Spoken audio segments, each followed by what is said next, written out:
right, so we're back here for day 6, I think. Everyone's been asking about the status of the roof leak, and no one's been asking. No one watches these. Anyway, the good news is my bucket's only got like maybe 3 inches in it. I suspect that the water stopped flowing as much as things froze up again last night. So that's pretty good.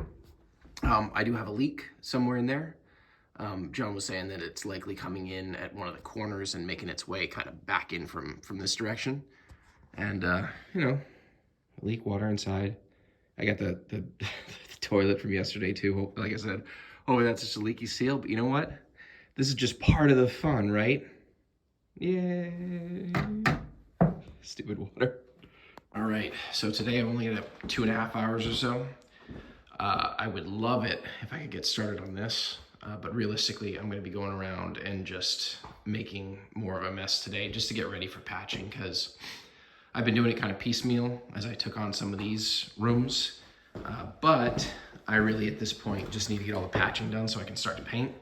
That was our test door.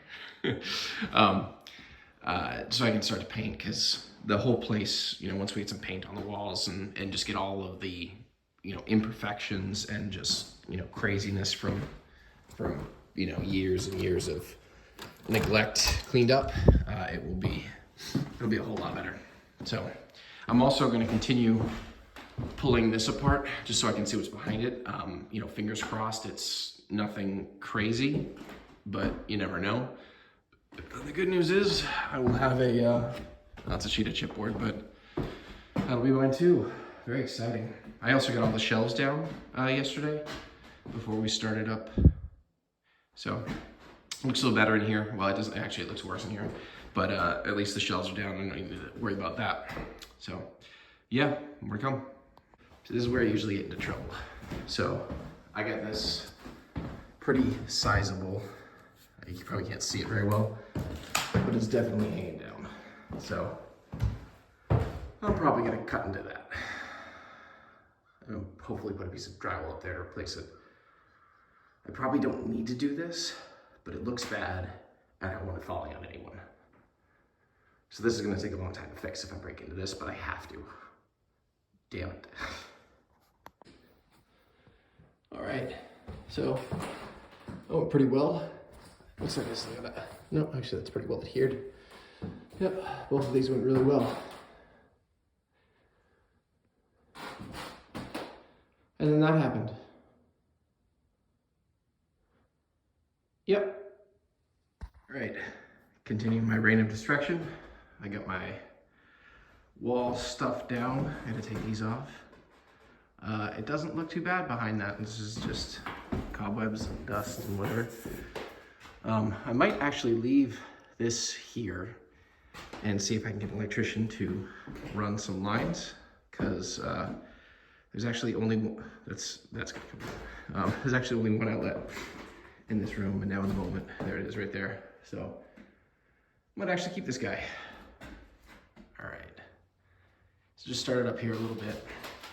Haven't touched that yet. Honestly, today's been one of those days where it's like 1 step forward and 10 steps back. And you know, it's gonna be like that for a little while yet. The good news is that I know, because I've done this before, that eventually, on days you take 10 steps back, you'll start taking at least 10 steps forward, hopefully more. But